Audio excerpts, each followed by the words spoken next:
This is episode number 264 of the Homeowner Show. Well, whether you're DIY or looking to hire, we're here to help you find the best information and options for you and your home. My name is Kevin Hackett, and here with me is Craig Williams. Hello, and welcome to the Homeowner Show. We're so glad you could join us for another live episode here in the studio. How you doing, Kev? Man, I am so good right now. Yeah? It was just a really, really good weekend, man. Like we were camping. Sorry, I'm adjusting the. Now make me look pretty. Well, that's why I've got to make some adjustments. A lot, I would imagine. No, we just got back from camping, Huntsville State Park, and there's very few things that I enjoy more. Like we bought a camper actually, it's a long story. We've had a camper for a long, long time, and memories are made at campgrounds and around families, and just, man, it's just been really, really good. Yeah. So, yeah, I'm glad to have some time away. It's kind of re-energizing, all that kind of stuff. So, man, we just got back today. It's been good. So that's what's going on with me. Nice. How are you? I'm good, man. I'm excited for our guest tonight. We've got Eric Blanco from Dry Guys, a subject we actually haven't been able to talk about yet. Right. Oddly enough. I know. So we're excited about that one. I have two stories I've got to get out of the way. One I texted you about late last night. Yes. And whenever you texted me, it was just kind of funny. I was like, oh man. And then the second text, I just died laughing. I forget what I even said in the text, honestly, but it was funny. Well, let us in. What'd you say? I can pull it up. Let's see here. What did I say to Kevin? I just texted him and I said, "There's a dead armadillo under the studio." So he was like dead, like pretty much where you're sitting right now. Oh, okay. And my response was, "Oh, yuck." Oh no, yuck. Yuck. Yucky. I responded to that by saying, "It's not entirely his fault. I did shoot him." Followed by a bah ha ha ha ha. Yeah.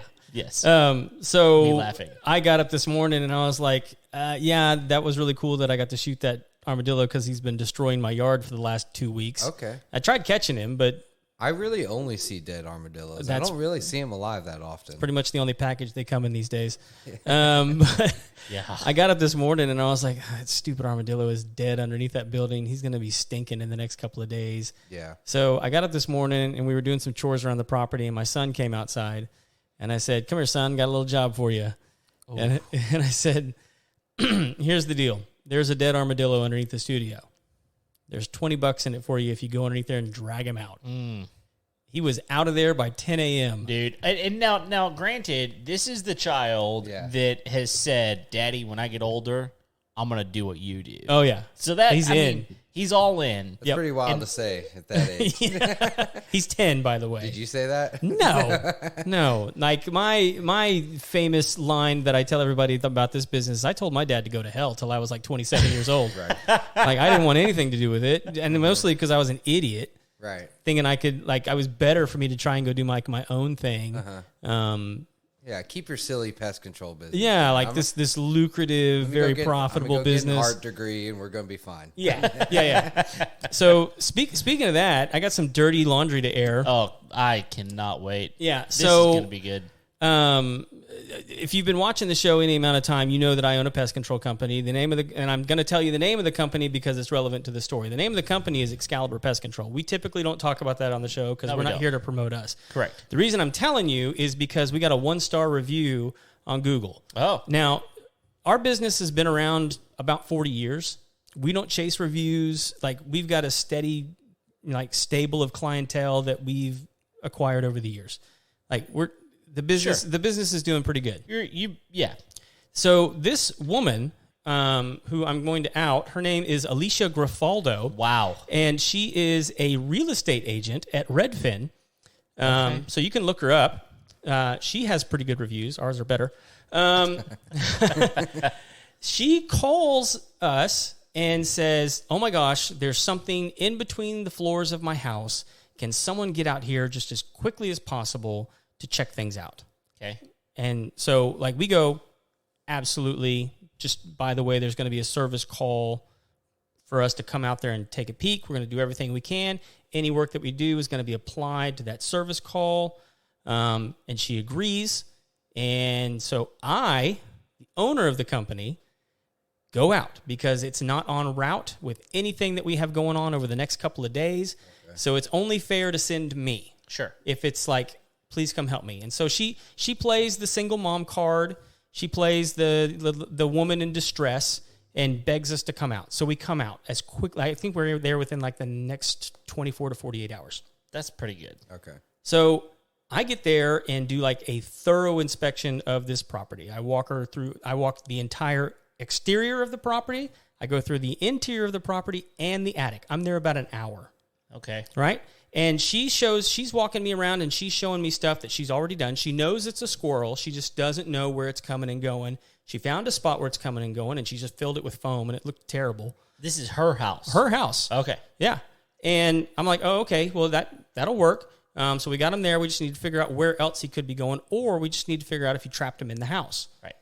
So I go through the entire attic. Right. And I find a place in the attic where it could be coming and going. Mm-hmm. It was one of those old attic vents. Mm-hmm. And people usually put like wire mesh on the backside of it to keep stuff from coming inside. Yeah. The house was so old, like the wire mesh had like deteriorated. Oh wow. So I was I was taking pictures for her, and I was like, okay. And so I bring all this back to her, and I'm like, look, this wire mesh has deteriorated up near the vent. We can replace that for you if you want, or it's something pretty easy if you want to do it yourself. And I give her the price for that, and she's like, oh my gosh, that's so expensive. I'll just get my dad to do it. No problem. Right. Just wanted to let you know that's what it was. She also had a small trap up in the attic for catching squirrels. Okay. And I was like, great, you already have a trap there. You want me to just go ahead and set that for you and bait it for you? Would love for you to do that. Could you do that, please? No problem. So I bait the trap, set the trap, walk away from the account. Right. I was like, and I'd given her the price for the other thing. She said we were too expensive. I'm totally okay with that. Get your dad to do it. I don't care. Right. Like, I'm there. And so here's what happened. Is we sent her a bill, and the bill was $5 more than what she had agreed to over the phone. All right. So she called and let us know. It's perfectly reasonable. So we changed it. Deal. Easy. $5. Yeah. Whatever. No big deal. Like it was literally a clerical error on our part. We fixed it. Yeah. She pays the bill and then writes this. Oh, geez. There we go. Oh, my goodness. Paid for the trip charge. They gave no real value on how to remove a squirrel I have in between the floors of my home. He put some peanuts in a trap I already had and said that would do it. Didn't say that. He was here about 10 to 15 minutes. Not worth the money. I paid just to tell me that. So, real problem is her grammar. But she just outright lies. I mean, just straight up lies. 15 minutes. Yeah, there's no way I was only there 10 to 15 minutes. I was there 45 minutes to an hour. Wow. Like, it takes me 10 to 15 minutes to get up and back and out of an attic. Sure. Right. Especially when I'm up there taking pictures. I had to go all the way to the end. Yeah. Like, there's no way I was there 10 to 15 minutes. Right. So this lady's just, I mean, she is a scam artist that is just pulling people into her home to get information and then giving bad reviews on Google. Ooh, you see other ones? Huh? No, you can't look at what other, you can't? I mean, it says that she's nice given 10 reviews. I mean, I can look up, and maybe it's clickable. Let's see. Well, here's the problem. Like, yeah, 1 star. You found more. 1 star. 1 see star. Here's a 4-star. It's some balloon lady. Okay, she deserved it. 1 star. Yeah. I mean, it's balloons. Yeah. Okay, so like out of the 10 reviews that she's given, 8 of them are 1 stars. Oh, my goodness. One of them's a 2-star. The rest are 4 stars. See, come on now. And then, okay, like here's the thing. Like, this is a dumb real estate agent. I don't think she knew who she was messing with either. Yeah. Right. Like, she didn't know that, like, this guy might have a show that could actually talk about me. Like, no, This is a person who goes online intentionally just to say crappy things about people's businesses. This is like not smart behavior on behalf of a real estate agent. Sure. You want to partner with businesses. Right. And, like, especially businesses that can feed you more business. Yes. Because a pest control, pest control, HVAC, a lot of these places that like are common things you have to take care of during these types of transactions. So, for everyone out there that might be shopping for a home in Kingwood, let me tell you who not to call. What's her name again? Alicia Grafaldo. Oh. Alicia Grafaldo. Be happy to link that up. Right. So, wow. And she has she does have 7 active listings. All of them look overpriced. Imagine that. But she speaks Spanish. Oh. So, anyway. Bilingual. She can screw you in 2 languages. That's right. Oh, that is frustrating. Anyway, and the reason she called us is because we have outstanding reviews. Like, sure. People love us. Right. Yeah, we can take care of your rodent problems. Yeah. And we do. Well, that's the thing that bugs me is like no real value. Well, no, I offered you the value. Right.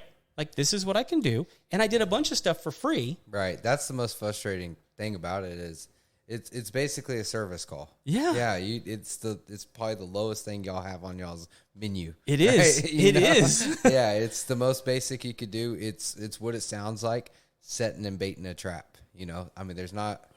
I mean, don't get me wrong. It's not a whole lot there, right? I mean, that she just wanted the bare minimum, right? Yeah. She wanted honestly, from our interaction, what she wanted me to do is she wanted me to tell her how to do it so she wouldn't have to pay me to do anything else other than just be there. Yeah. Which I did. It's like, hey, catching squirrels is not super easy. Like, people want you to do it because they think it's nice.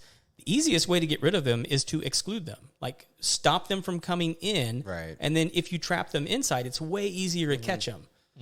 They're just not lurable. Right. They are, but like not as easy as like a possum or a raccoon or something like that. So let's talk about this for a minute because I think that this is important. Yes. I mean, this show, if you're listening to this show right now, you're either a business owner that just enjoys the content, right? Or you're a homeowner, which is our target audience. Okay, so if you're a homeowner and you call a person out, right, who is a contractor to do anything, it doesn't really matter what they're doing. It could be a plumber. Hey, I've got a clog. Come check this out for me, please. Can you tell me what's going on? It doesn't matter what it is. They're going to charge you for the call. Let me give you a perfect example. The other day, my mother-in-law, she tells me, hey, the zero-turn lawnmower won't start. Right. I'm like, all right, what's going on with it? She was like, I don't know. It tries to start and it will not turn over. Right. I was like, all right. She said, I got a friend who's going to come over and check it out. Friend comes over, he checks it out, cannot get it to start either.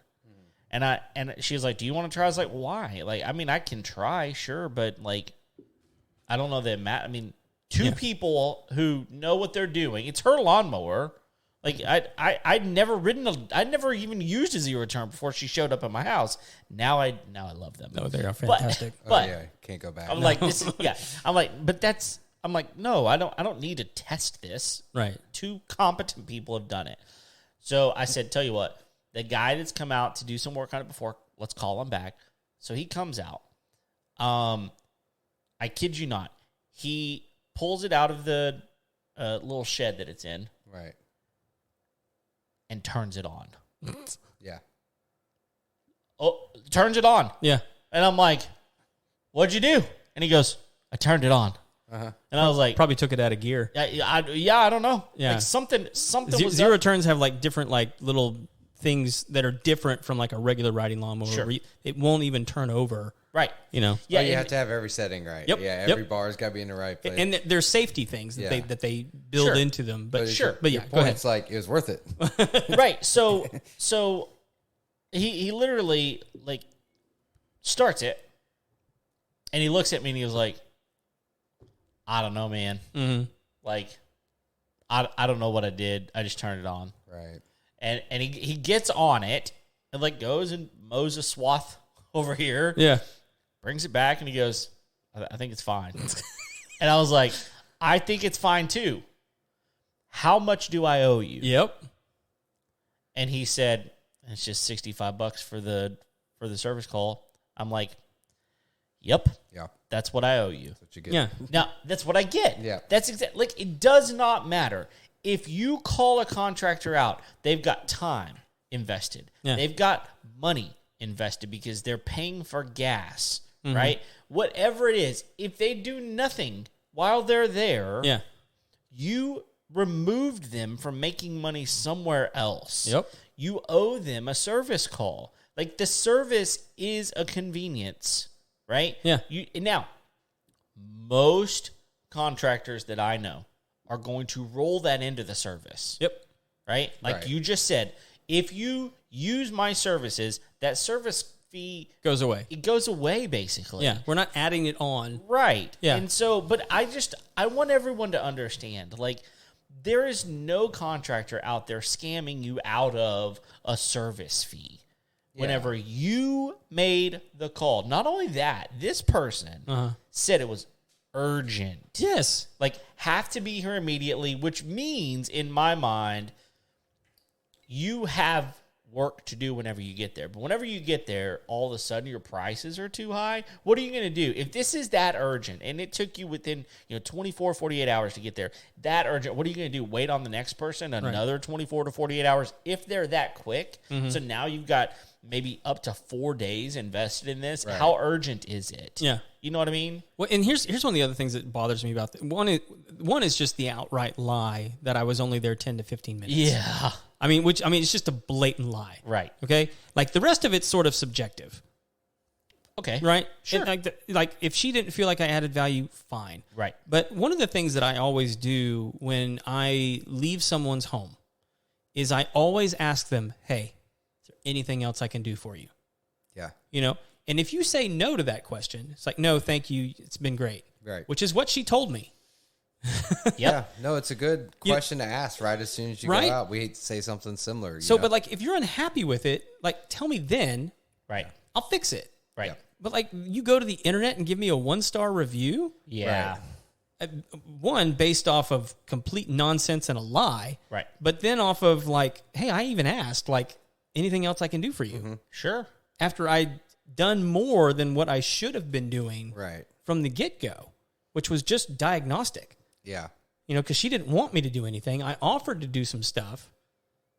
And then, and so, like, one of the things that we come across a lot doing this show is, Eric, guys like you that wish that there was some sort of like recourse when people do this kind of stuff to them. Right. And the problem is you don't want to do it because if you make them mad, then they'll just come back at you. Right. I'm just kind of at the place now where I'm just kind of, I don't care. Like, Right. she can come at me all she wants. I've kind of seen it from every angle too. You could write an angry reply Yeah. to the review. That doesn't seem to help. It doesn't. And it doesn't help seem at to all. help It makes at you. all. It makes you seem petty. It does. Yeah. Yeah. But like, what I want people to understand is, like, just because it's written on a review on Google doesn't mean that it's true. Right. Compare it to everything else that you see. Yeah. Because like, if you're someone like me who doesn't go chasing reviews, Right. I don't have that many reviews, but I'm way bigger than some of the companies that have like 500 reviews. Right. Sure. And so, like, you're not comparing apples to apples. Yeah, I think even people are starting to become kind of privy to that, right? When Yeah. they see, 1,000 5-star reviews or 100 perfect reviews. Like, Yeah. okay, something's up here, right? And I feel like it's also, people are just more likely to leave 1-star reviews than say anything. Because we ask the same thing. Before we're done with any job, do you have any questions, comments, or concerns? And that's 3 different questions right there.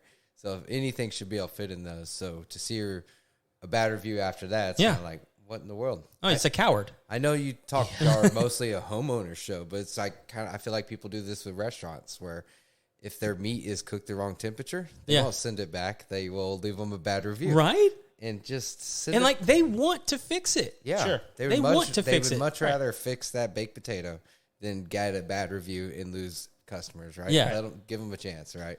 But in your situation, well, not even. Did not even an option. You didn't even mess up the baked potato. No. So, and I don't even think she would dispute that. Right. I mean, like, if we were to get her on the phone and be like, hey, like, what actually happened? Like, I wasn't there 10, 15 minutes. That I didn't give you no value. I answered lots of questions. I walked every step with you, held your hand through this whole thing and really tried to help, even though you didn't want to do the things that I told you that you needed to do. Right. That's not on me. Really intriguing for the podcast if you could get her on the phone on the next episode. She would never do it. She would never do it. We'll do it. Like, if she wants to do it, we'll do it. Yeah, bring her. That. Yeah. I mean, I'll be happy to have that conversation. Sure. And amazing. She might want to do it just to Yeah. But you know what? Here's the thing. I mean, the truth of the matter is, my advice in those moments would be, do not go and say, how dare you on a review reply, obviously. But I do think you could say something like, I'm sorry that you felt this way. Give us a call. We will take care of whatever issue, whatever, right? Yeah. Like you can say something that goes, whoever else looks at this goes, no, we did go above and beyond to make this okay. The other thing I would tell you, man, just bury it with other people's reviews. Yeah. Like one star reviews are they're just opportunities for you to go, you know what? I need other people to leave me reviews. Right. So you start asking for them. Yeah. Like, you just bury it, Yeah. Well, so like, here's my thing is, yes, normally I would do that. But honestly, she pissed me off. Oh yeah, I understand. And so I want to take one for the team, so to speak, so that other businesses know that you can stand up to these freaking bullies, right, who are trying to attack you through the internet and ruin your business. Right. Like, she's not doing anything to my business. No. Like, no one's read that review and believes that any of what she said is true. No. Mm-hmm. But the fact that she had the audacity to do it without the truth. Sure. Like, that's what I'm calling out. That's what makes me mad. Right. And so, like, I just want to call it out. I want to call a spade. Sure. And just let people know, like, look, you can call these people out. And it just made me mad because she was really, really nice to me while I was there. Yes. And was appreciative and thankful and thanked me up and down. And I don't know if it, like, the price change just really threw her off or something and made her mad. That's $5. Yeah, but then maybe you fix it, which we fixed, sure, and apologized for. Right. Yeah, it's like, hey, sorry, like, miscommunication, clerical error. We fixed it. Yeah, we weren't trying to, like, gouge her. Like, we don't need $5. No, it's like, it's like it was fine. Yeah, no doubt. And so my office staff was like, we're never sending you out on one of those again. It's like, because I'm the one, like, usually my staff tells me, like, look, you don't have to go. And, like, I want to go. I like taking care of people. Sure. And so, like, I'm the one in the office that pressed and said, no, put it on my schedule. I'll make, and it was a day where I was off. Oh. It was like the only thing I had going. Like, right. I had stuff planned with my kids and all this other kind of. So, like, she just pissed me off. Yeah. Because I feel like at this point she took advantage of me and then tried to, like, harass me online. And I don't even know what she's expecting us to do. Who does she think she is? She's not the first woman that's taken advantage of you. Right. Exactly. So, let's just be honest. Well, and willing on the other ones. So, seems like she got her rise. Violated. Do you think it made it worse that you were there because it wasn't like a game of telephone? Well, that's the thing. So you got to see, like, man, what yeah, that's the none of my texts could have done better. No, than this, that's the thing is she didn't know that I was the owner. There you go. And I never play that card with people. Mm-hmm. When I'm at their property. Right. Sometimes they figure it out. Right. Either because the person on the phone. Some people will call and say, "Hey, I'd really like to speak to the owner." Or I'd really like the owner to come out for this one. Sure. Either because, like, they've heard from a friend through a friend, right, like, who I am. That's and so, like, guy. and they're like, well, we want that guy. They don't always get their way, but we try and acquiesce to that. Mm-hmm. But, this was a situation where she had no clue who I was. And I do it that way so that when I get feedback, they're not targeting that feedback. Mm-hmm. So she thought she was dealing with an employee too. Okay. Yeah, of course. Of course. And so, like, there's a certain degree of that where if you're an owner, you recognize that sometimes people do that kind of stuff in order to try and get somebody fired. No, that's real. You know? Oh, for sure. And for whatever reason, she, took it out on me, which, again, kind of funny. Right. At this point. When we first started our business, me and my brother just started out in the truck. And one time we got off pretty early that day. We were 3:30. So we had nothing going on that day. So we went and got some tacos and had a margarita. Good day. Lady saw our truck and called in the phone, and my phone rang. Yeah. She's like, hey, I just want to let you know that 2 of your employees are sitting here having a drink, and they're clearly supposed to be working. And I just kind of turned around. Yeah, I'm the owner. Just kind of hung up. Like, I'm right here. Yeah, no, we're good. That's me. We're okay here. Yeah, I just kind of like. It was Tuesday, man. What a narc. We have tacos on Tuesday, and we have margaritas with our tacos. Yeah. Right? Like, how do you do it? We had a big job. I'm a 24/7 business, so sometimes off Tuesday is a Friday. Sure. Yeah. You know what I mean? Yeah. So like Saturdays and Sundays and Friday, they don't all have the same rules every week for me. So it's when I can get it.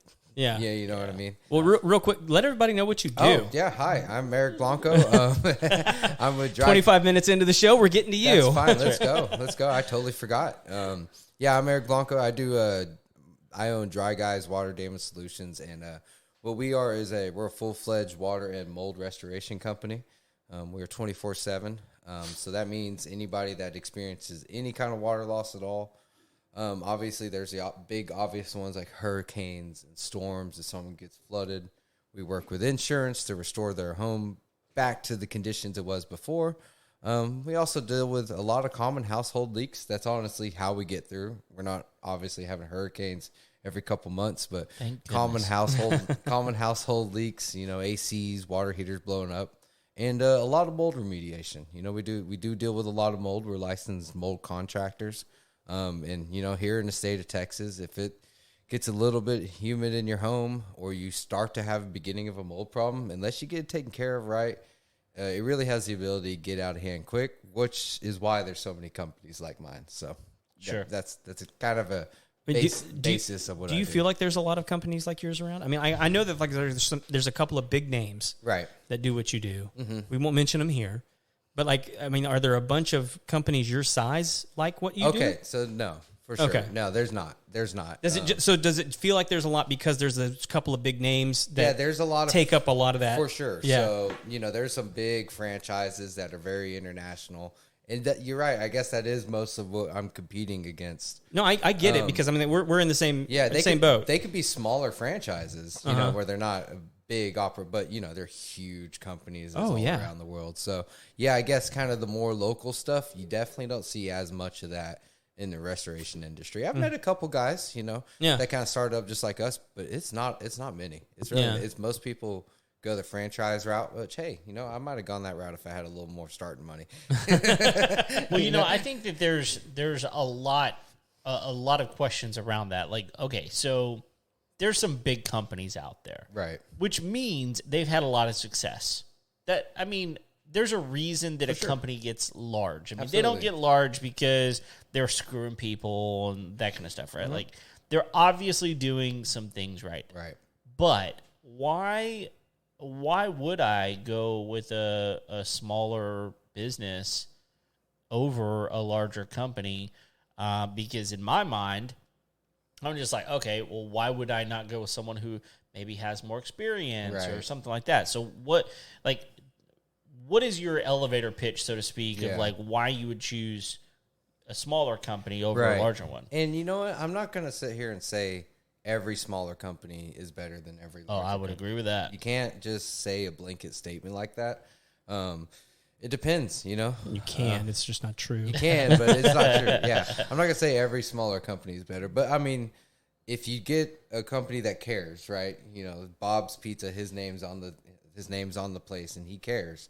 I think it is different than going to a big franchise. I like personally what I've dealt with working at the bigger companies and the smaller companies is sometimes if it's such a machine where you're not connected. We could have multiple divisions in the same company and we not know anything about each other. Even to simple things like going to a house. You call, you get a salesman. The salesman comes out, and then he's going to send a technician. And then over the course of the week, you're going to have 3 or 4 more technicians. If you have any questions, you get to call to an office lady who doesn't know anything going on about the job. After the job, you could talk to someone else. So you're talking to 7 to 8 people for really simple jobs. I've seen a lot of that go on. And then not only that, you as the homeowner are like, man, I've told this story so many times. There's and nothing it's worse one than company. having to repeat that over and over. Same company. Right. Yep. Absolutely. I mean, especially whenever a lot of these calls that you're probably getting, we'll get into some of this, I'm sure, but like a lot of it is like,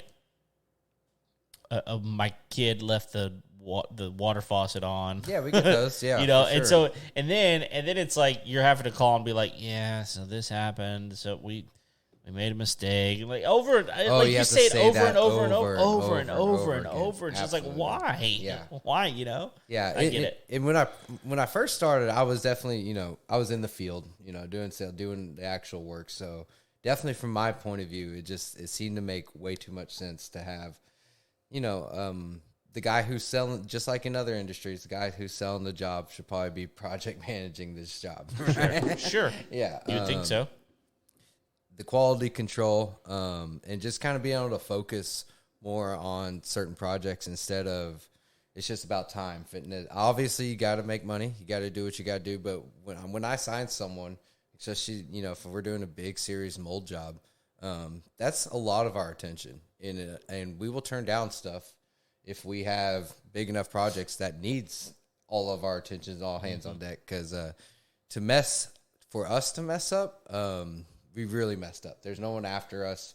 If someone's hiring us to do like a mold job, for instance, or water restoration job, it'll be very obvious if we screw up. They will have problems down the line, and because the mold will come back. The mold will come back. Yeah. If you mess up at all on the water restoration side, it's honestly very easy to do my job at the bare minimum. It can be. It really can. You see a lot of storms where, you'll see some roofing companies, they'll grab some restoration equipment, toss it in the house. Yeah. And sometimes people could think it's really easy. And that's how a lot of companies will run it too. Big companies where we pay our guys $15 an hour, toss them in the truck, toss some equipment in the house, when there's a big difference in any of our jobs doing it the bare minimum way and the right way.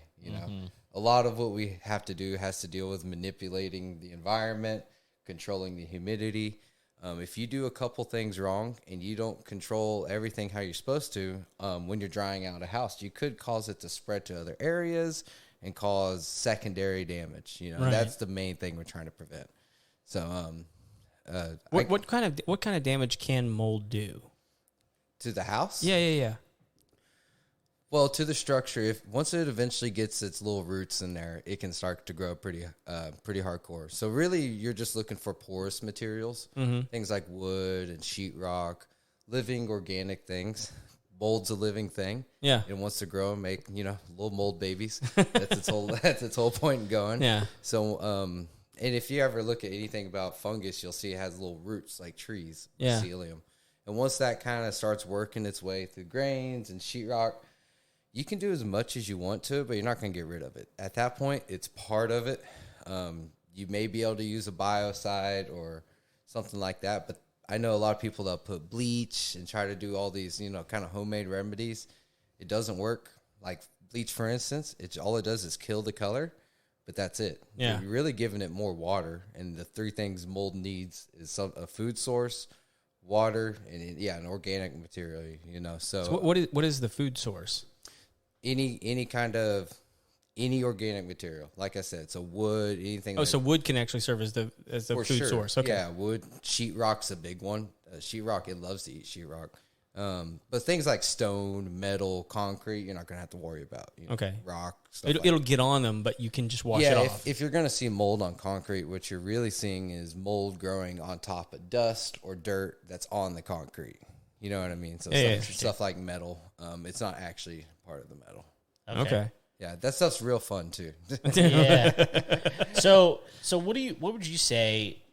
I mean, because I can see how most of the time, if something happens in your house where you've got water intrusion, and it could be any, like I just mentioned, like a faucet that's overflowed, and I don't know, maybe it's gotten on the floor and all that kind of stuff.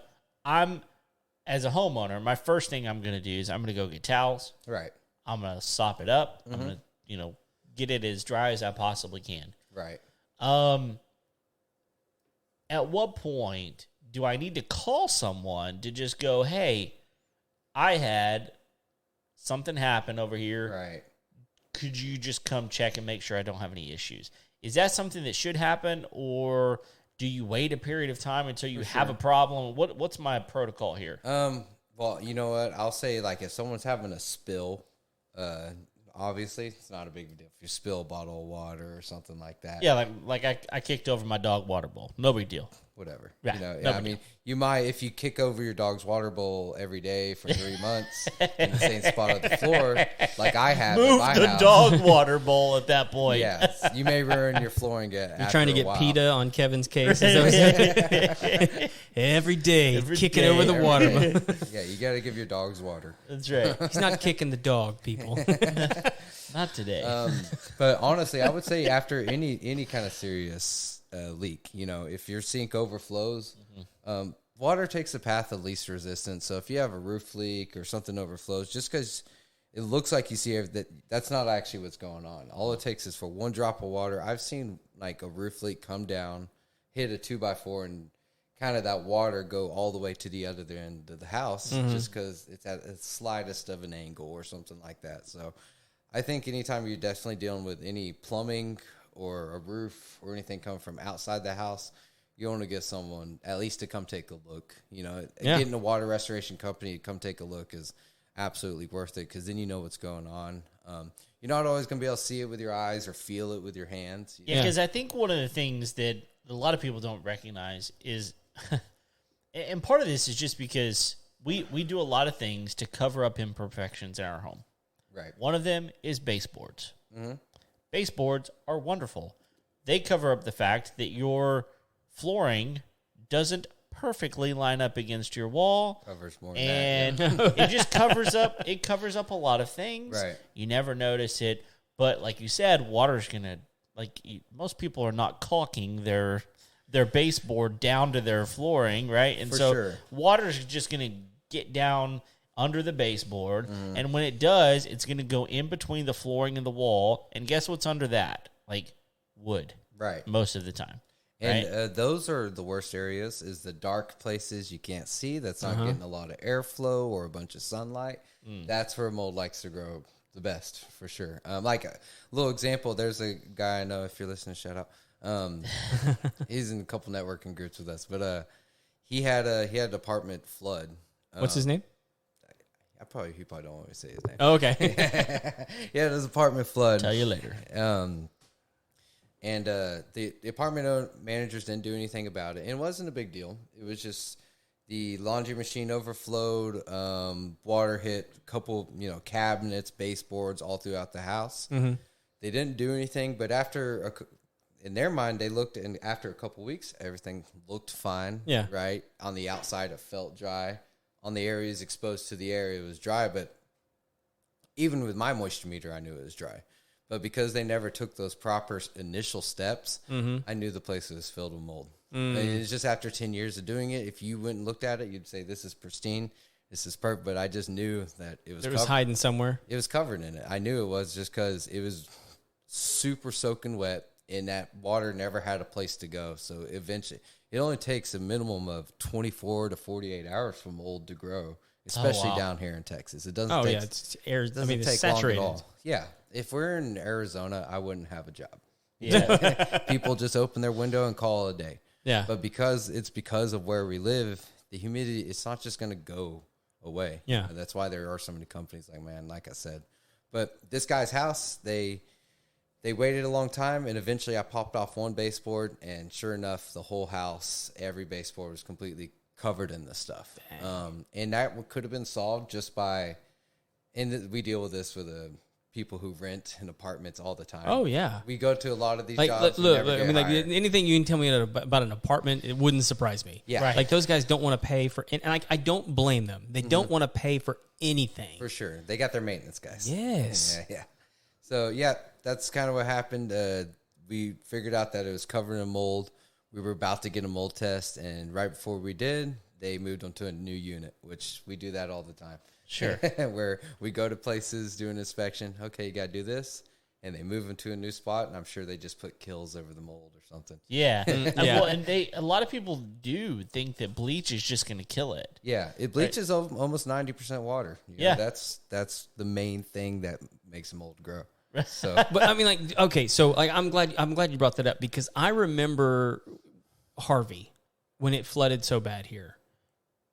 We all do. And like everyone was bleaching the inside of their houses. Yes, they were. Because they were trying to DIY mold remediation. Yep. For sure. Because everyone had it and everyone got flooded. Yep. Like the companies couldn't keep up. Were you guys were in business then? Yep. Okay. Oh no, I was doing what I was. You were doing what you were doing. I started my business 3 years ago, so like right during the freeze. So you probably remember. I mean, like people were getting gouged. For sure. Yeah, for bleach. Well, for bleach, but just for like service, anything. Yeah, anything. It was nuts. And like it was frustrating because like I know, like one, like you can kill some mold with bleach. Like it will kill some mold. Yeah, it's not going to remedy the issues in the house unless you deal with the moisture problems and everything else that goes with it, right, to basically cut it off at the root. You know, like you can kill some mold for sure, but like there's a place where common sense makes all, you know, that's where it has its place in this. Like if I have some white seats or something, I'm going to put bleach on it to get rid of mold that's potentially on it. Right. But if you're spraying down your house with it and it's covered in mold, that's going to have some effects that you're not going to want, you know, down the line for sure. You're almost making it stronger. I mean, and what happens? Yeah, a lot of times you'll kill the color, and if it, like I said, if it's got its little roots in the sheetrock, that's can be where it's really bad. Now, a lot of reason why people hire companies like ours is because mold's really easy to spread too, and unless you have perfect, I mean, most of what I do, if I'm doing a severe mold job and it's only really 2 square feet of drywall I'm removing, you're going to see me going into a house and doing 8 to 10 hours of plastic before we start. You know, everything's completely sealed off. We have to have a negative air pressure environment, meaning anytime we enter our containment, air is rushing in, so nothing's spreading out. And it has to be precise. All the vents have to be sealed off, because when you mess with mold too, it produces mold spores. It has like when you like hit it or when you would agitate it at all, it has a defense mechanism. It wants to make more mold babies, like I was saying earlier. So it's realizing, oh no, I'm about to get taken out. Let me shoot out some mold babies. So mold is of the aggressive sexual nature. Yeah. And it's not the girl you want to date. Yeah. Yeah. Wow. So what would you say? Because I know everybody around here, I think the most common thing is like, oh, we had a flood or whatever, right? Which happens all the time down here, right? Except last summer. Right. Tell me about it. But what are I'm sure you're busy through the summer because stuff happens. What would you say the most common thing that you get called out for is? Summer for sure. ACs, you know. ACs overflowing. Working very closely with AC companies. Is that typically like a clogged drain line? Clogged drain line, AC condensates, just sweating. You know, it really adds up because everything kind of adds together. If the attic is too hot, then things start sweating, and because this starts sweating, this starts happening. It's almost like, you know, you'll hear a personal trainer. If you have a bad ankle, you may notice the other knee is bad. Yeah. And this hip is bad, and it'll kind of work its way up. Yeah. I feel like same thing with houses. You know, if you have a couple things wrong, it's just a compounding effect until eventually I'm there. Until you meet me. Yeah. Right. Yeah, you go enough. If you wait and don't call enough people on the Homeowner Show, you will see me. Yeah. Right. Well, I think that's okay. Sidestep for just a minute. I forgot your question. Sorry about that. No, I'll come back to it. But why won't people just have their AC guy out on a maintenance plan? Mm-hmm. Make sure that stuff is taken care of. Like it is way cheaper, y'all. I know Way why. cheaper. If you want to know the answer, Well, please inform inform all of us. This is my opinion. Sure. I want to know. Yeah. It is because like everyone knows that if your AC goes out, you're looking at what? Oh, it's like $5 to $10,000 without even blinking. Without even blinking an eye. Yeah. Yeah. So most people tend to treat AC guys kind of like used car salesmen because they know that where they make their money is on those $5,000 to $10,000 repair jobs. Sure. And so they look at them as kind of like charlatans. Sure. And like and you No, I and see you, we all know enough of them that that's not the case. Right. No. I mean, like they're out there, but No, like absolutely. there's enough good ones out there that you can find a good one and they'll get you taken care of. But the truth of the matter is, if you're doing a maintenance plan and Yeah. getting someone out there twice a year, they're actually going to prevent those things from happening by just making sure that things are taken care of. 100%. The problem is perception. I agree with that. There's been enough bad actors in the AC field Yep. that they've kind of spoiled the pond. Right. For other guys who are trying to do an I get honest it. business. And so like those guys that have maintenance plans that are trying to like maintain people's systems and point out things to them to make their systems last longer, you know, unless for the I mean, and let's be honest, most homeowners, again, the reason we do the show is like I would speculate like 85% of homeowners are just completely uneducated as to how their home even operates and works and functions and is maintained. And which is why some people run into really expensive problems. And so when you have something like a maintenance program from an AC company where they're like, hey, just pay us this amount of money, we'll come out once a quarter, we'll check everything out. People are like, oh, that's a complete scam. Yeah. Like it's not. Right. It's probably not, but like people's perception is it is.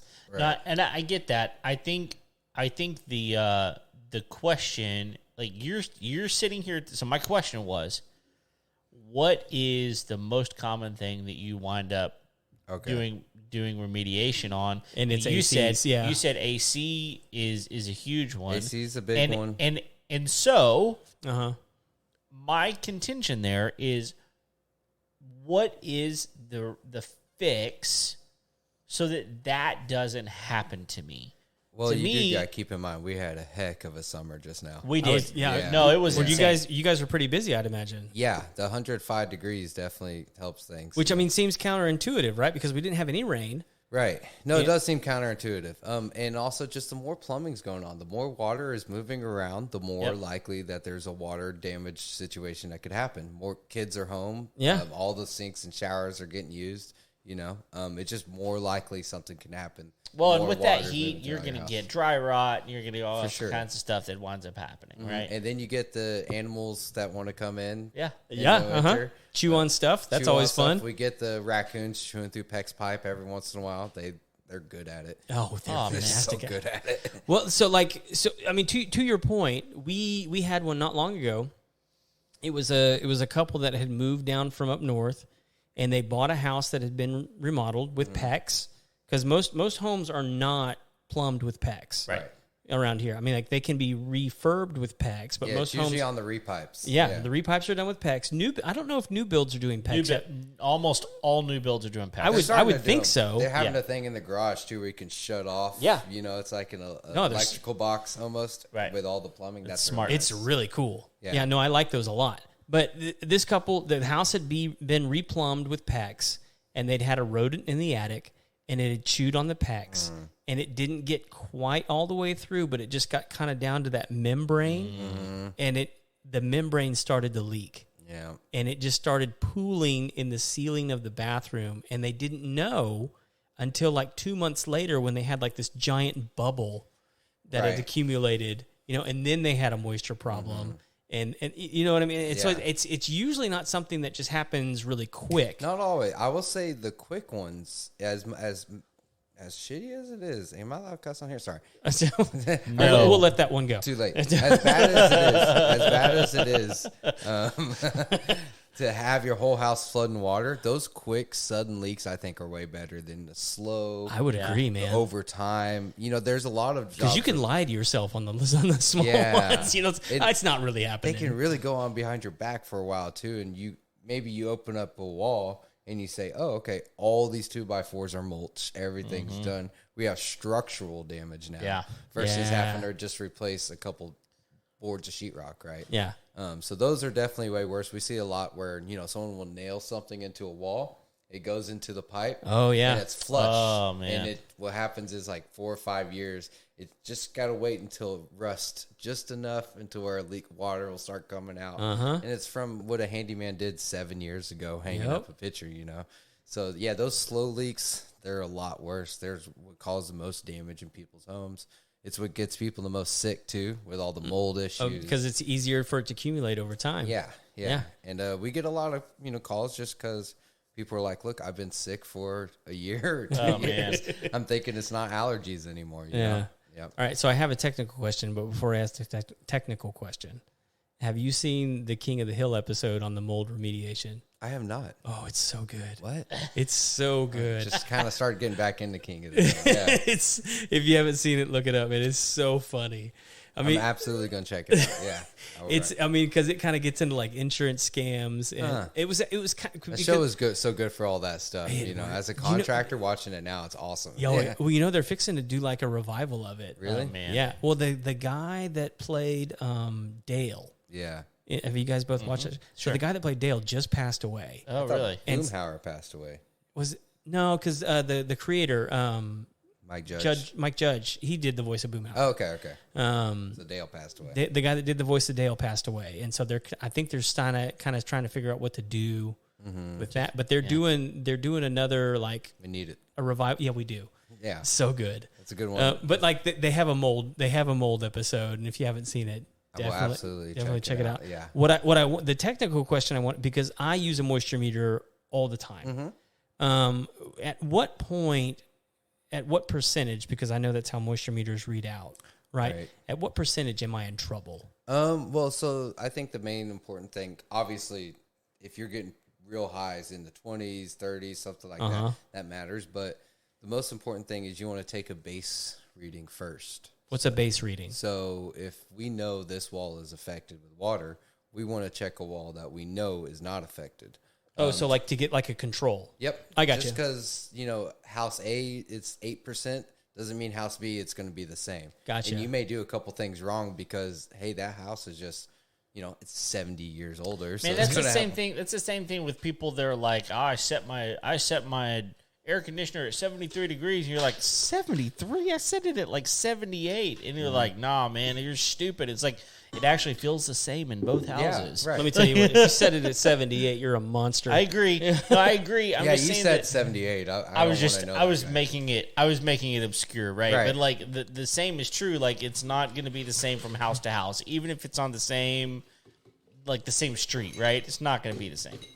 So I get it. You got to have that. Okay, so you got to have that baseline. What we're looking for is like relative, I guess, moisture. Yeah, and that's relative moisture, right? Obviously, if the whole house, I've gone to houses where everything's reading 20%. Oh gosh, and I'm like, what in the world's going on? But there's no mold, everything's fine. How is that possible? They're older homes. That's how. Really? Yeah, 30s, 40s. Man, like those really tough houses. For me, like I start getting concerned when I start seeing like 13, 14, 15% on anything. Yeah.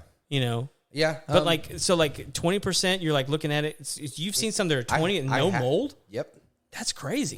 Yeah, and it depends because sometimes at other jobs I'm like 20%. That's wet. We have a problem. That's we soaking wet. Here another 2 days, and then sometimes it's not.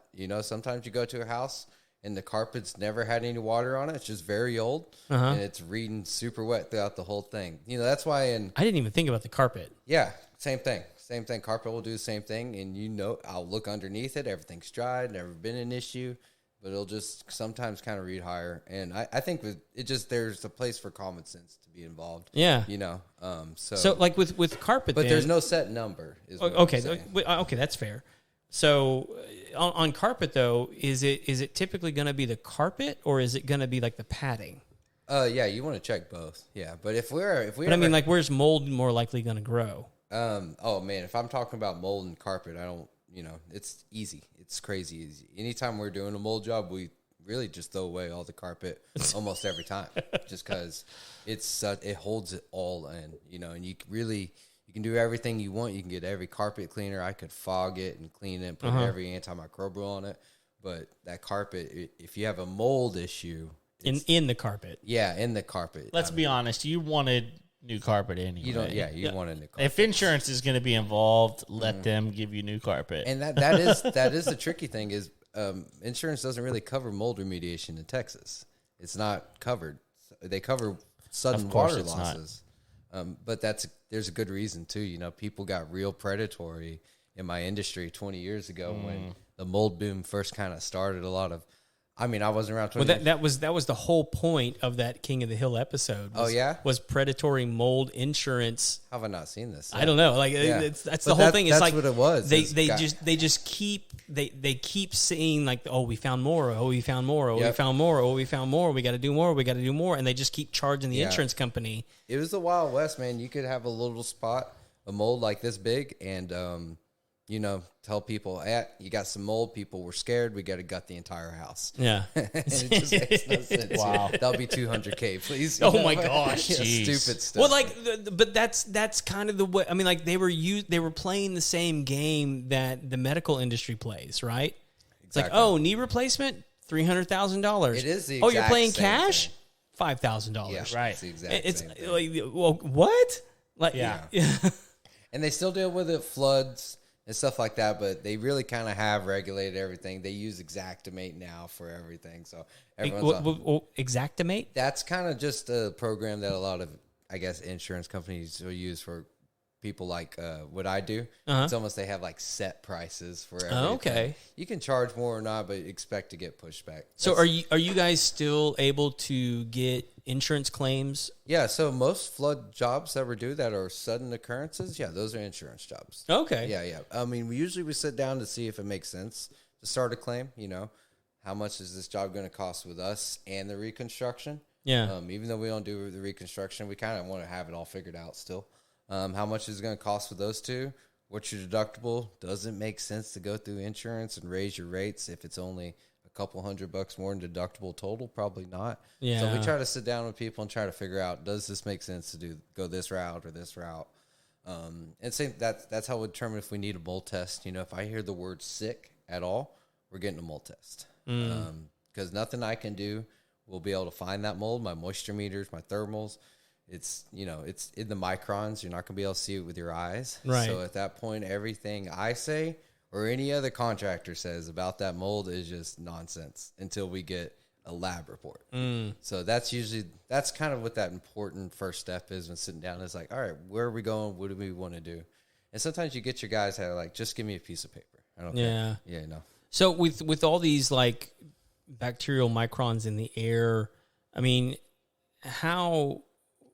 I'm thinking of like these new filtration systems that they're putting like air conditioning, like the UV filtration systems. Like how helpful is something like that? They're fantastic. For what? Yeah. For preventing what you're dealing with. Yeah, you still got to go through the process first. So this is what I noticed, and they do work. They work really good, but I think some of these companies need to be careful about promising too much. Sure. Like once we put these in, all the mold is gone and you're done. Really, I mean, that's not true unless you're doing a full clean of the ducting, you're testing the house. You don't really know anything about the mold until you test it before and after. Right. In a lab. That's the only way to know. So anyone saying this will get rid of the mold, this won't get rid of the mold, unless you're going through lab tests and going through it the right way, no one knows. But they help a lot. I think it helps usually anytime we finish a job, we want to get our AC guys to come in, and we try to work with our AC guys a little differently compared to other companies. Yeah. We do it a little different. It's more complicated. Sometimes it takes twice as long, but we do it the right way. But yeah, we always try to get the AC guys at the end to install all the UV lights, get all that stuff in. And usually once we're done, we're all totally wrapped up, they never see us again for mold. So we don't get a whole lot of reoccurring customers, unfortunately, but sure. I'm almost okay with it. Yeah. But I mean, that is the business, right? I mean, like you don't want No. If you do your job well, you shouldn't see them again. Yeah, people say it all the time, thank you so much, but I never want to see you again. And I'm perfectly fine with that. Yeah, exactly. So let me ask this question. How helpful are dehumidifiers in where we live? I mean, They're great for guitars. Yeah. Oh, yeah? Yeah, and cigars too. So like we moved out of a home that, I mean, we had an Ecobee thermostat, and it reads humidity too. Yeah. And It does? yeah, I mean, I never used that function. It's relative. I mean, it's not. It's a ballpark. I mean, it kind of takes. I'm okay with ballpark. I just didn't even know it did it. Fine. Yeah, it does. So if you look, there's like a little water drop and then a number on your thermostat, and that's what it is. Oh, okay. So that number was always really high at the house that we lived in. When I say really high, it was like getting up to like 60, 65, that type of range. Above normal. Yeah. Above what I would consider to be normal, and what I was reading online was normal too. So yeah, you really want between 40 and 60. Exactly. Yeah. So we got a dehumidifier, Yeah, but and that's that number... real quick, that's the number for like around here. Yeah.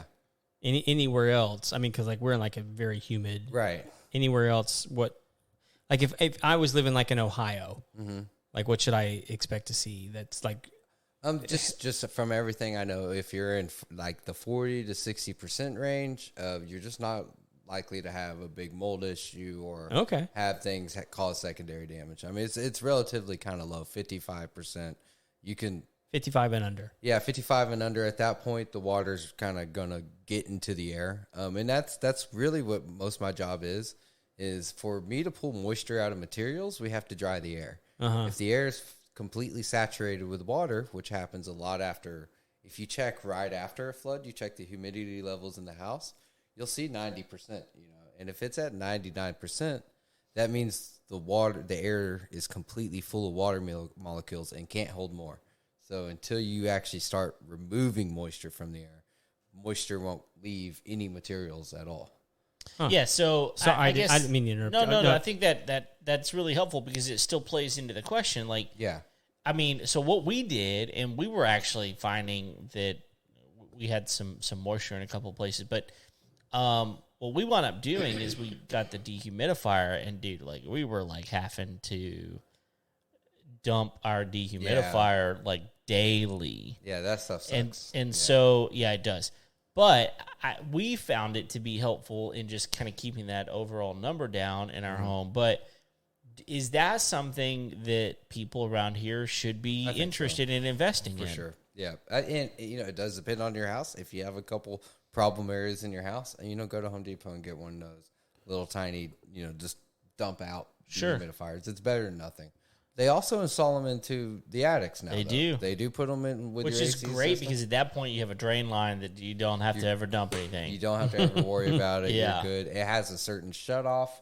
So after this sort of humidity, it'll shut off that way. It's not damaging things because you could dry it out too much. Right. If you dry out a house too much, you could ruin all the floors right. and anything inside of it. So you got to be careful. Sure. There is a fine line. Right. And I think that's why people say 40, 60 because they'll put these crazy dehumidifiers in that will just never stop. Yeah. And before you know it, all your wood's cracking, everything's shrinking. Sure. Yeah. So there's a little bit of a line. Okay. But yeah, I think dehumidifiers in Texas, yeah, for sure. Not a bad thing. Yeah, not a bad thing. Absolutely. Yeah. Well, I got one. Yeah, I mean, it seemed to be good for us. I mean, we definitely got our use out of it. I mean, we bought a good one. I mean, but I have put it in my house too. And honestly, it did mess up my throat. When I have visited some other states like Colorado or something like that, I'm taking cough drops the whole time. Yeah, because it dries you out. It completely dries you out. I grew up in West Texas. Okay. And it's, that makes more sense. Yeah, like the humidity levels there are like 10%, right? I mean, it's super, super, super dry in that area.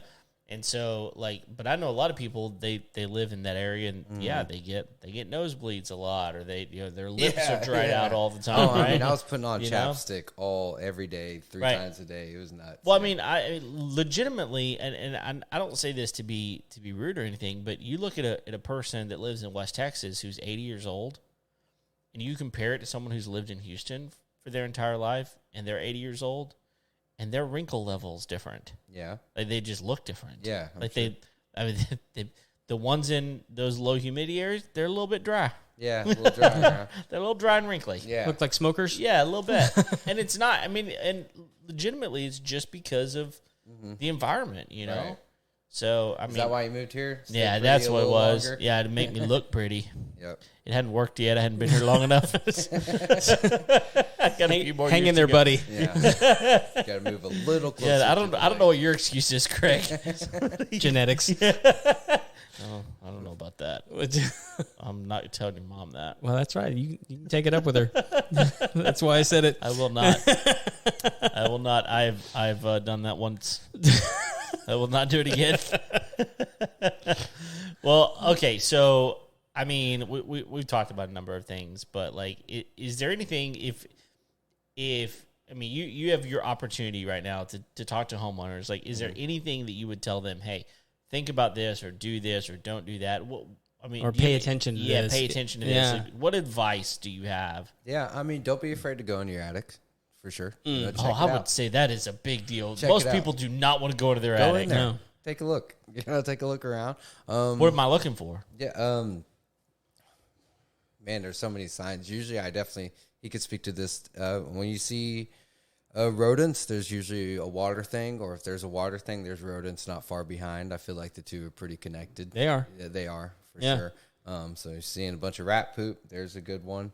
Your water pressure's low. Well, not only that, I mean, like if you're seeing rodent fecal matter, Yes. that can carry back like mold and bacteria. Yeah. And be a food source for those things as well. Yeah. I'm not sure if I've seen mold on poop yet. I'll be Well, looking out I've for seen it. mold around poop. Right. I see what you're saying, though. Yeah, But yeah. it excretes bacteria, Yep. which once that's on the insulation, now the insulation can carry it. Exactly. So, yeah, looking for rodents, stuff like that. Yeah, definitely don't be afraid to check out your attic. Check your filter. When you take off your filters, look inside your ducts. You know, if you're seeing mold in your air return, that means there's probably mold going throughout your entire house, right? So once you have mold in the AC, man, it's a little late. Not saying that nothing can be done, but and once again, sorry, AC company, not anybody that says I can do an AC cleaning with mold, I don't trust it. I don't completely trust it. So, I mean, if you could real quick, because I've seen this pop up quite a bit lately, like these duct cleaning services. The duct cleaning. That's what So, exactly I'm and they're talking about. claiming and duct cleaning services that claim that they can deal with mold. Mm-hmm.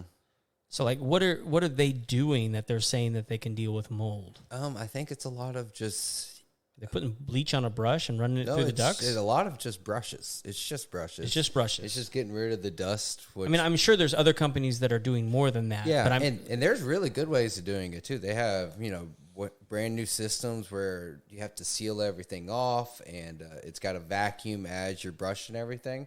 But once again, just going with a paper towel or with a brush or whatever you're doing, and just wiping off all that dust doesn't get rid of the mold. And it's probably why they're not recommending mold tests after they're doing the duct cleaning. Because Right. they know they're going to fail. So let me ask you this: like, say you've got a duct cleaning company and you're pumping like bleach or concrobium through the system. Like, is that going to be helpful? So, if I'm not trying to give away any industry secrets, but I'm just wondering if there's like duct cleaning services that are offering like upgrades, or I don't know. I know I hate saying this, but everything's a case by case basis. It really is. Oh no, that's fine. And, yeah, it depends on the spore levels, and how it's just like how they do just how you take readings on wood. They check the outside levels. What are the outside mold levels? Because they don't have a set amount in the States to say this is the bad amount of mold. They test it to outside levels, and then they compare it to that. So that's kind of how they know. What was the question? Sorry. no. I was asking if there's duct cleaning services and they're running like bleach or concrobium. Oh, right. And so if the protocol or the mold test says, okay, we might have a small issue, just have an AC guy come take a look, and it seems minuscule and the levels are below safe, then yeah, it could work. Or if it's slightly above, then it might do just enough. All we want to do is get below levels. We can't ask for much more than that. Because the second you open the door, it's going to equal out anyways. Right, yeah. So all you can ask is for, outdoor levels. So, yeah, there's a time and place for it. It just sucks that all these things, it really depends. It really depends. Sure. Yeah. I always recommend going through, if you're worried about it and you're worried about things happening or spreading or causing more damage, to just go through the right steps and get a mold test. Yeah. Ideally, we want to come in way before that. We want to come in when they first have the leaks, so they don't have to go that route. Because sometimes you can have a leak, and I'm popping off a baseboard, spraying it, putting in a dehu for 2 days, and we're calling it a day. Maybe you put the baseboard back, and that's it. Yeah. Versus if you wait on it, going through the mold situation, it could be way different. It's a lot more intense. You want to avoid it if you can, but once you're there, you want to do it the right way, because if you mess it up, all you can do is cause more damage down the line. Yeah. Defer it and push it further on down the road. Yeah. Is that what you're doing? Yeah. Don't push it down. Anytime you're dealing with water damage in Houston, don't push it down the road. It only gets more expensive. So one of the things, I know we talked about carpet earlier, and if you don't know, we've been doing this for like almost an hour and 15 minutes. Just see, you didn't think you had enough in the tank, did you? Uh-huh. But what about wood floors when they get wet? Mm-hmm. Because I know, you can't see the underside. So there's a couple different ways to dry in wood floors. We can get mats. We can do other things. This is what I found. If it's upstairs, really easy. It's a lot easier if it's sitting on subflooring. Once we're glued to concrete, different story. Totally different story. You're really it's most likely not going to save it. And once that buckling starts happening, for it to go back down is really hard. Once your floors start buckling from water damage, to really get that to go back down, it's really hard, But once again, depends on the flooring. If you got engineered wood floors, the pressed together stuff, it's not going to go back to normal. If you got real wood, solid wood floors, you have more of a chance, Oh, you can dry them out and possibly. Yeah, you have more of a chance. I have dried out. I've dried out homes full of wood flooring. And then other times, had my equipment in there for weeks and not made it a butch, Yeah. So it depends. It depends on how much glue they want to slap on that wood, Depends on the kind of wood. Yeah. I know I keep throwing that answer out there, but no. That's what it is. Yeah. Well, so to me, that raises a question of what's the most mold resistant flooring you can put in your home? There's obviously that rubber vinyl stuff. Really? Yeah. Where it's just basically waterproof vinyl. You can completely seal the outside of it. Oh, but the obvious answer is tile. I was just say tile, right? Yeah. Sure. So okay. Tile's the best. Nothing usually, unless they did a real bad tile job. A lot of times, if you have a flood, you don't even have to remove it. If they did a good job with the grout and putting everything crisscross, right? A lot of times you don't even have to take out the tile. So tile's awesome. I love tile. Especially the wood tile. The one. Oh, they look the tile that looks like wood flooring. Yeah. Oh yeah. I love that stuff. We did our master bath shower in wood tile.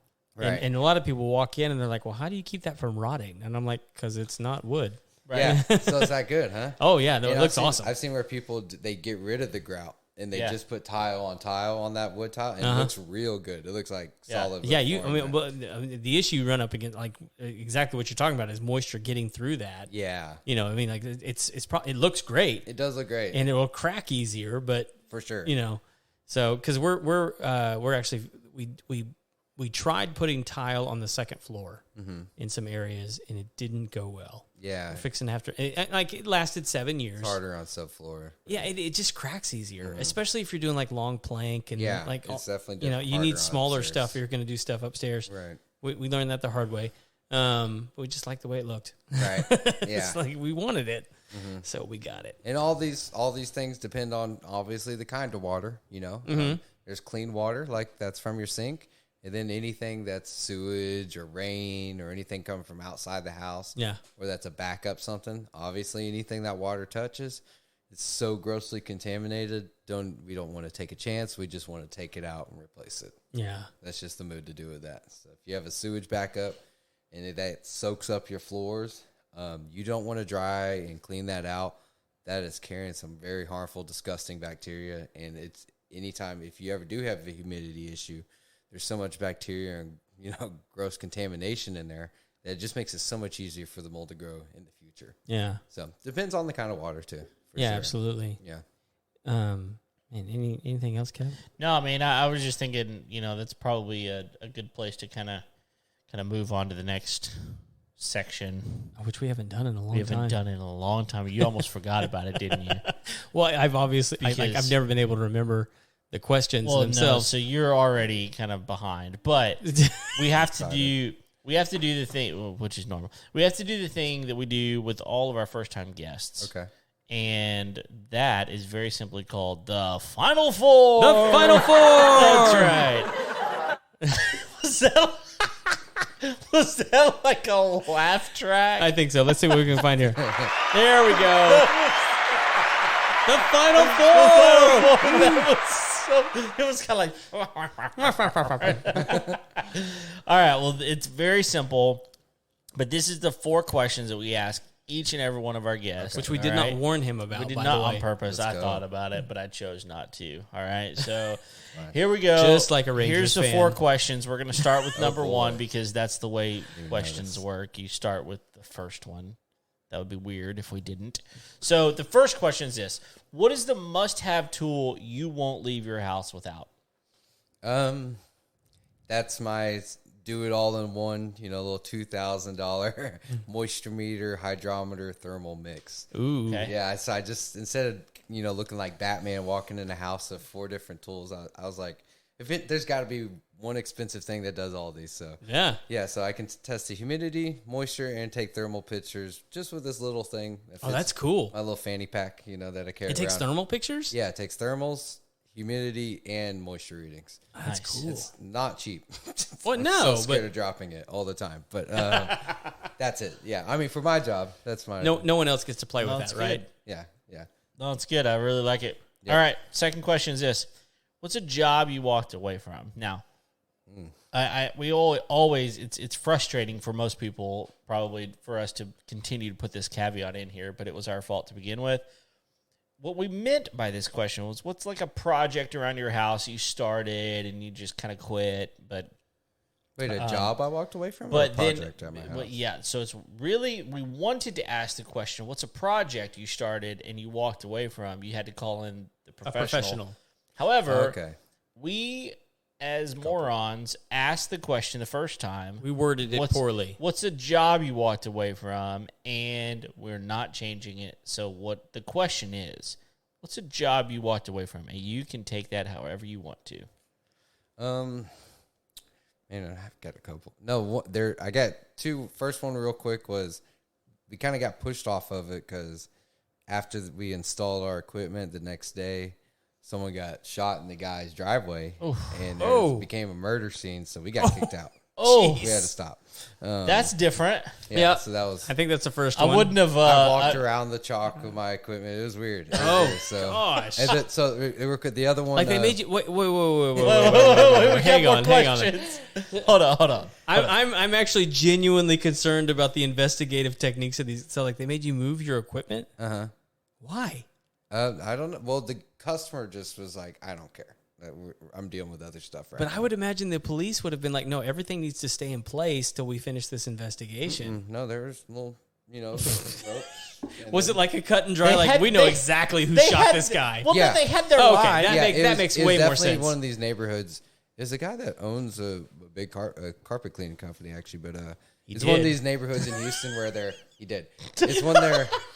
I don't think he was the one that died. But, it was one of those gentrifying, Houston neighborhoods where you Okay. see $1 million home next to bars on the window. Oh, $1 yeah. million home. Yeah. So one of those neighborhoods. The other one that we actually turned down was just, we for some reason get a lot of hoarders call us. I don't know why. It's their house is covered in poop and fecal matter and 1,000 years of newspapers, but they have a little leak and they're like, can you fix that? And you're just kind of looking around like, lady, You have bigger you problems. got some stuff to figure out. We know a guy. Yeah. We do know a guy. We know a guy. Yeah, We know but a couple of guys. Yeah. yeah, there was one job where this house was bizarre. I don't know how anyone lived in it. It looks like they gutted half of it, and they said, yeah, we gutted that half about 30 years ago. We just haven't gotten back to Jeez. Whoa. And there's still so much mold covering it, and they called me the whole place was covered in mold. And they called me they really didn't like one particular spot of mold. And they asked me to cut through it. But when I was cutting it out, they didn't want me to do any of the right stuff. They just wanted me to I would literally be cutting through mold. And they just wanted that little part out. And I'm just like, it's 100 square feet solid black. Oh, You know, I didn't walk in there without a mask and clothes just for the sale. yeah. So they said, can you do that? I'm like, I just had to tell them, no, I cannot in good conscience do that. You know, I'm not going to make things better. Yeah. I don't want to sell someone something if I'm not making it better. Like, what are we doing here? Yeah. So no, Wasted my time. I did have to turn that one down. And they were a little upset at me, but luckily I didn't get a bad review out of it. They just left me alone. But yeah, I did have to turn that down because Must not have been my friend over in Kingwood. No. All right, next question. How do you wind down at the end of a long day? oh boy, my business has been good. Got a boat last year. That's been keeping me busy. Oh, nice. Hey. That's been real nice. What kind of boat? I got a Rinker Captiva, kind of an old 90s one. Okay. It's got the teal and pink. That's my wife picked the colors. That's what based everything, actually. I had all these good boats in line. She's like, I like the colors on that one. So we got that one. There you go. I had a funny, when I never had a boat before, so I was trying to figure it out. I was wanting to say what y'all were talking about earlier about the professional coming to people's houses. I got stuck somewhere, and I had to call one of those boat towing people to come to my thing, and I thought the boat was messed up, and he just like hit one button, turned it on for me. I had to pay him $200. Oh, no. But it was worth it. You know, I had to get out of there. Yeah, the boat wasn't ruined. Right. Yeah, he just... But yeah, after a long day, I like doing that. So where do you drive it mostly? Lake Conroe. Lake Conroe? Lake Okay. Conroe and video games. I like video games. You know, What game you playing right now? I mostly stick to, you know, the 2Ks, the Maddens. You know, Oh, you sports. Okay. Yeah, mostly stuff like that. Every once in a while, I'll play you know, like, I got to be careful, though.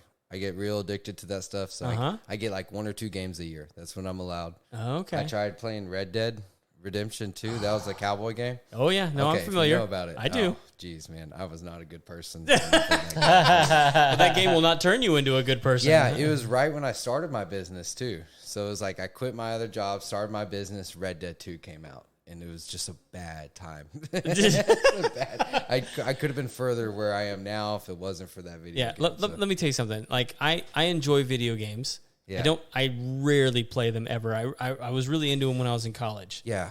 But let me tell you I something. know myself. I can't play them that much. That is a cool game. Yeah. No, I mean, it's like Shakespeare. You know, it's a beautiful story. You know, it's just I was in it. You can be a cowboy. Yeah. Oh, I spent so much time just fishing on that game. Wow. 80 hours. So this is where I knew it got bad. Sorry, but this is where I knew it got bad is I was playing so much of that video game that like I saw a horse somewhere and I was like, oh, that horse looks real realistic. In real life. In real life, yeah. And you probably thought in your brain, I can break that horse. Yeah. It was simple things like that tree looks good. Like, of course it looks good, Eric. It's real. You got to stop. So once I noticed that, I said that about the horse and tree all right there. Yeah. God, those look really good. Like an artist made it or something. His name is God. Yeah, God. Like, I guess so. Yeah, I guess I'm giving him credit, you know. He's a good painter. He's a good painter. But once that happened, I stopped playing. So I haven't played in a while. So real quick, let me interject here. So I have started, and I'm not going to tell the name because I don't want people going over and checking it out just yet. I have started an Instagram account. Have you guys heard about AI art? Yes. Do you guys know about this? Yeah, it's nuts. Yeah. So like here's the thing. Like I don't think a lot of people realize this. There are platforms where because you write the prompts, you own the rights to the art. Correct. Really? Yes. Oh, wow. Okay. And so I have started an account where I'm generating all this art. And like it gets weird, right? Yeah. Because I'm about to post some about Clint Eastwood, some portraits that I created of Clint Eastwood. I'll show them to you guys after the show. And they're crazy. How many arms does he have? Yeah. So I don't want to give too much information away because like I don't want people like spamming the account or anything like that, because I'm trying to see what the organic traffic is on stuff like this. Is it like at that .com bubble? Like you better get in there and make some AI That's what quick? That's what I'm wondering. Yeah. That's what I'm wondering, because I imagine at some point they're going to cut it off to where you can't be using people's likenesses. Yeah. But right now you can. Yeah. You just own the rights to Big Bird and ice skates. What, you got to think, like, if I'm a painter, right, and I paint a portrait of, let's say, Princess Diana, right? Like, it's her likeness. She doesn't get any, or the family doesn't get any royalties from that because I created it, right? But it's a picture of her, right? It's the same thing, yeah. And so I don't know how they're going to curtail any of this where people are using people's likenesses to create art. I'm doing it. And so like when I told my parents about it this afternoon, she's like, well, let's see what you can do with Dolly. Yeah. And so I made some Dolly Parton art this afternoon too. It's definitely a little messed up, right? It is. But I'm is. like, okay, like I want to play with it and see what happens, Right. Just organically. It's not like Photoshop hasn't been around forever either, right? You know, like you can grab a picture really and the you can next play step. around with it and do, absolutely. This is just a little bit different where like all you have to do is know the language to input into the AI in order to get the image that you want. That's pretty crazy. I'll show you guys after the show. It's nuts. It's hard to notice while we're in it too, but this whole AI thing, like we're in the boom. It's kind of like how I imagine the early 2000, right when the internet came. Like we're kind of right here in the middle of it. Well, it's kind of fun to appreciate sometimes. It is fun to appreciate, but the boom was like 5 years ago. Yeah, honestly. okay.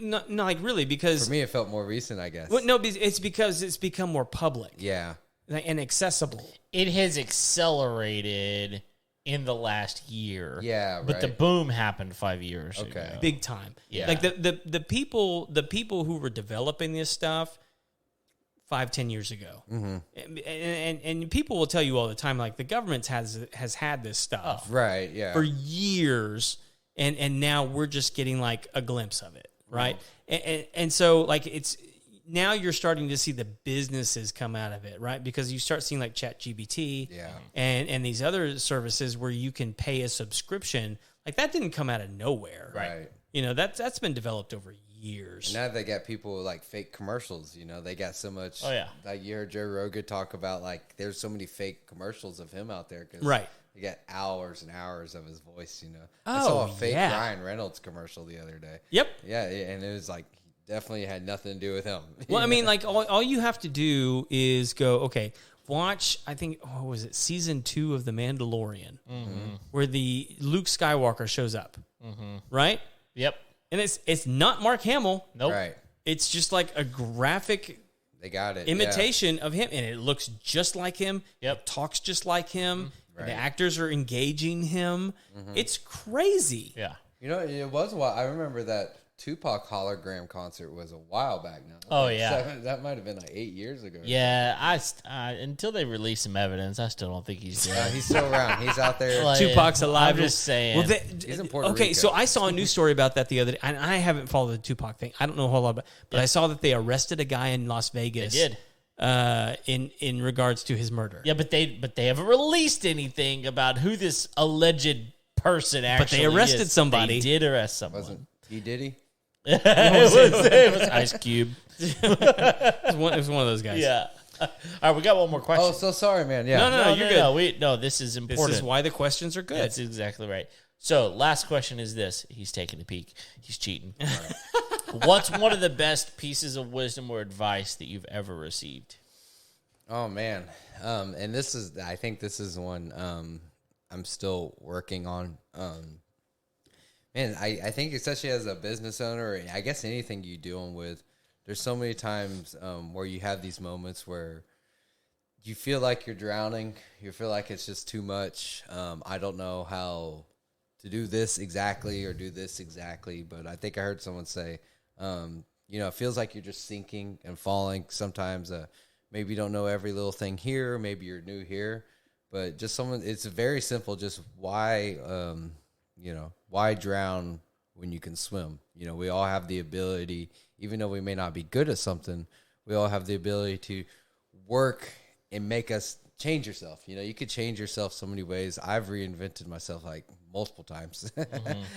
Way different I was even 10 years ago. But any kind of problem you have, maybe it's not an instant solution, but you could swim. You know, instead of just drown, you just keep swimming. You can get a little Nemo in there. Sure. But no, that's just it. Keep swimming. Anytime you're dealing with something, why drown when you could swim? You have there, even though you may not know them, there are steps out of what you do. And just continuing to move, I think, is better than stagnating, and which I've done a lot. It's where I'm just like, Sure. I feel stuck and I just stay stuck. Yeah. Instead of just keep moving, you know, don't drown in how bad the day was or what's going on in your personal life or what's going on work, right? Just keep on swimming. So I don't know. I heard that. And I've heard so many motivational quotes, and that one was 4 words long. And I got, why drown when you could swim? Yeah. Do you know who it was from?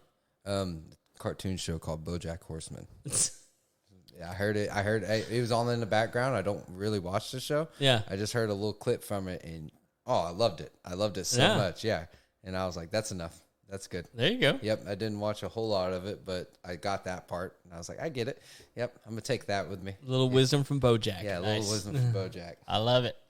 Well, listen, thank you so much for taking the time, this man. Is a blast. Good. We've had a good time as well. And honestly, it's funny because he mentioned it earlier in the show. Like we've talked about having a water remediation episode for a long time, just haven't had it materialize. So thank you for adding this to our repertoire. And for those of you out there, like I hope that you've listened to the episode, because there's a lot of really good nuggets that I think you can take away. So thank you. If you're listening right now and have not already subscribed to our show, what is wrong? Why have you not subscribed already? Something wrong in your right, noggin. guys. Go ahead, like, subscribe, do all the things. And if you would, head over to iTunes, leave us a 5-star rating and review. That would be fantastic. Not a 1-star. Not a 1-star like, what's her name?